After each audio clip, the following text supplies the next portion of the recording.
Hi there. I was asked last week to sub in teaching violin, and so I always hold it like a cello when I'm asked to sub when teaching violin. And I do a little bit if it's a very easy piece, but I always work on students that they, I don't see a lot of tension with their neck or a crooked neck, because that's a great concern of mine. Having been in some different accidents, having gone to chiropractors, and also having studied Alexander technique, which basically means, and I explained this to students a bit, that this is your first arm joint where clavicle meets sternum, and that you have a long spine, your cervical, thoracic, and lumbar spine, and that you want to stand well balanced on your feet in the way that your teacher showed you. I realize some teachers want more just standing comfortably. Some teachers want that left foot forward. So I always ask, what does your teacher want? And then I just, at least myself, before I come to lessons, I want to be sure that, you know, I'm not demonstrating something in a way that would be not helpful. So I often ask them, what did your teacher want you to do? One thing I did with beginning students is they hadn't really gotten the violin that much up here yet, was my understanding from just a few written notes on the page. And I like to remind them that this is the first arm joint and that it moves, and that the shoulder blades, when you breathe out, I didn't necessarily get to this, but when you breathe out, your shoulder blades move further out and they move closer together. When you breathe in, they move out. When they all reverse that, I feel like Willy Wonka. And then when you breathe in, when they breathe out, they come closer together. When you breathe in, further out. It's just a natural thing that happens. But oftentimes my videos at the end of lessons, I'm just trying to cram a whole bunch in because they've already been there a long time. And it's an end of a long day, so I'm tired. So I'm hoping all this makes sense. But when I first put a violin here, so many times it's like the hungry hippo, their neck, and you can just see them wanting to grab and chomp it almost yeah. So a lot of that is getting them to not want to do that and to just let it rest up here and leave the neck quiet. So I even with older students, I like to get them to think, do you feel the balance of your feet? And I always ask them, how does your teacher feel about this? So I'm going to move this down and hope it turns out. There are some other people here singing and playing in the hallway, so I hope that isn't distracting. The other thing I did with the very beginning students, I like to see that, you know, the fingers, you can look at the nails and you can see that they're lining up happily, and you can feel, you know, palpate in the thumb and make sure they're not grabbing with the thumb. And one of the students, I just had them practice their nice soft curved fingers here, even as beginners, because you can look at them and they just look comfortable, and you can see that this is lining up here and you're not squashing. I call that pancake hand, and I go, different teachers call things different things. And I just, you know, does it line up nicely? Are you not wonking out on the pinky? But, you know, I remembered Roland and Almeda Vamus talked about playing, you know, left of center and having a similar balance. For cello, I talk about, you know, the axis occurs along the pinky. This is when both bones, radius and ulna, and then the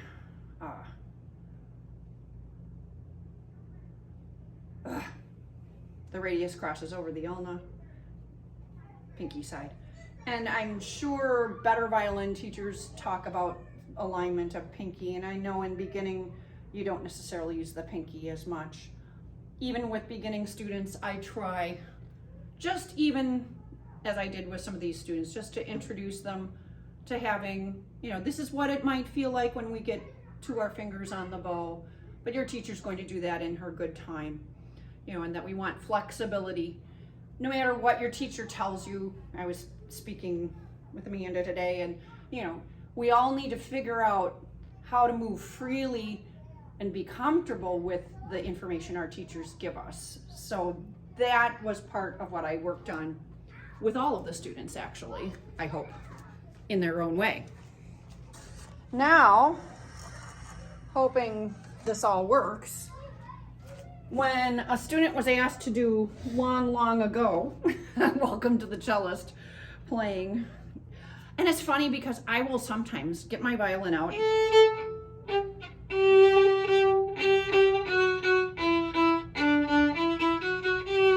I will play just some stuff on violin because I know on cello it's going to be lighter and more fancy. And if I just goof around on violin, playing it like a cello, I will go to my cello and I will look at the music differently from a fresh perspective. Just like when I go from bass to cello, it brings an interesting perspective back into my cello playing to look at things from a fresh perspective. So the long ago in G major scale, I often tell students to do like 4 bows, 2 bows, before they do 1 bow per note, to go like, one of the students got really excited, the student online, about the fact that when we do the same name note, G, the G string rang. And the same thing here. And also this 2, that you could hear that little bit of ring. You get that a lot more on cello, but it still happens on violin that you hear those sympathetic notes. She got very excited about that. I'm making this even though I'm super tired because I feel badly that I haven't made it yet. A lot easier to talk about and show what we worked on. For long ago, getting that first note, and then I noticed the low 2 and high 2 sometimes were, as often occurs, not as in tune as we would want.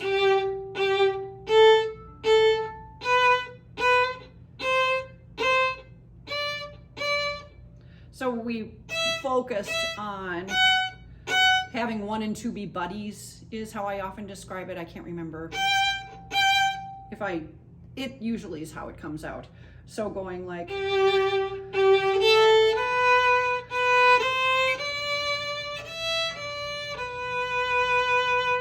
and if it wasn't high enough, or we just work on a little spot. And I remember saying, mi, fa, sol. Do you know that? Some people know it, some people don't. I love movable do solfege because it helps hear those relationships.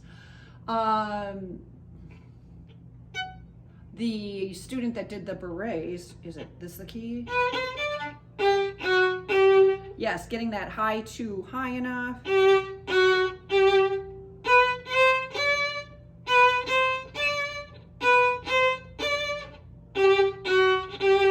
And then, are you hearing that it's an octave? So slowing down and working on small chunks is what I did. And then that student had the helping video at home that was recorded. Let's see. For the youngest students, I sang Twinkle Twinkle Little Star with them while I played it on D, because it's an easier to sing thing in that range rather than an E, and they always laugh when I sing high. I tried, I believe, with all the students to have them understand, and myself, to have our singing and our hearing of the little steps and big steps that we need to train to be our guide for our fingers. Let's see.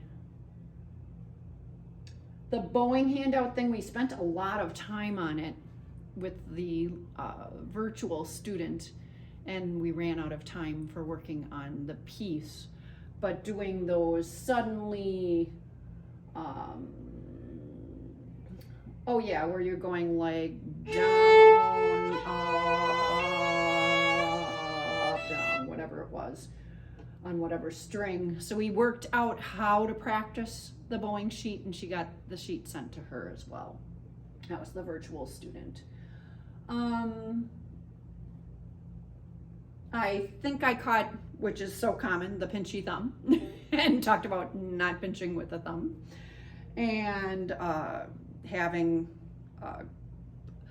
One of the students on the second day, the more advanced student, really wanted to do that pancake hand thing and had the fingers very smooshed together. The analogy I used was being able to look through the windows a little bit, and also so that the high two and the low two were better and thoughtfully placed in singing ahead of time to those. And the youngest student, it was only the two youngest students, it was only their second lesson, so we reviewed the different parts of the violin and we sang songs together. The Twinkle Twinkle Little Star is the alphabet song, is Baa Baa Black Sheep, and the Pop Goes the Weasel. A penny for a spool of thread, a penny for a needle. Can you imagine a penny buying that? Wow. Amazing what a penny used to buy. The older student was quite amused by that.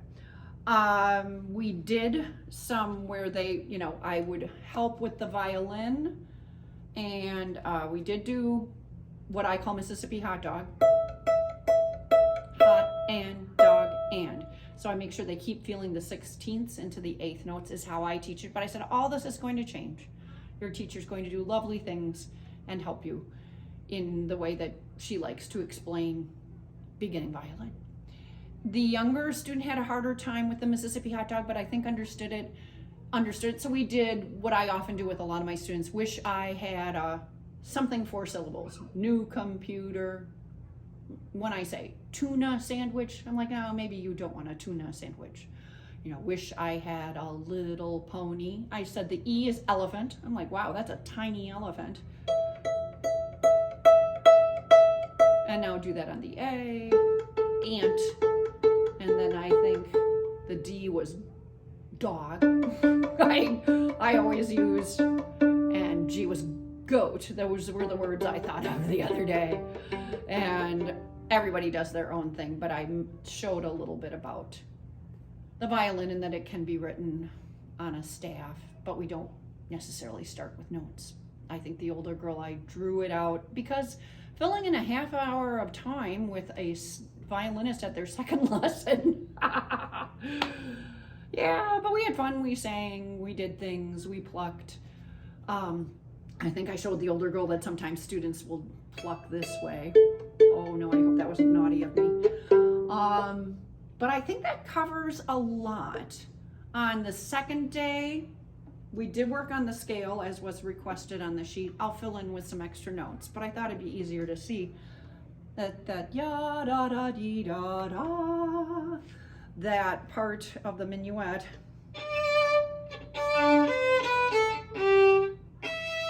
Because she wasn't getting the windows open there enough. I haven't touched my violin since last week. Oh, we did something where we did like 4 notes because it's even bigger than the scale. And to listen for good intonation, and that you could do that in addition to the scale, so that when you do, it might be big enough, because that seemed to be a little challenging for intonation. And I think that will help. When I work with solo ensemble, middle school ensemble, or long-term violins, obviously I practice my violin more. But I really am being very careful of that head-neck relationship so we don't get any, hungry hippo. And I must say I am very curious to work on the Murphy Music Academy. He talks about how some violinists don't use a shoulder rest at all, and that the shoulder rest being used is only 50 years old, Oystrock, things like that. So I might just explore some of that on my own. But it's neat how when I teach violin, it reminds me of some of the beginning cello things I've taught, and I really appreciated the opportunity. And if you have any feedback that you want to give me for any future things, that would be great too. So have a great week of teaching. Thanks so much. Hopefully everybody's back from vacation and feeling better and all of those good things. Thanks.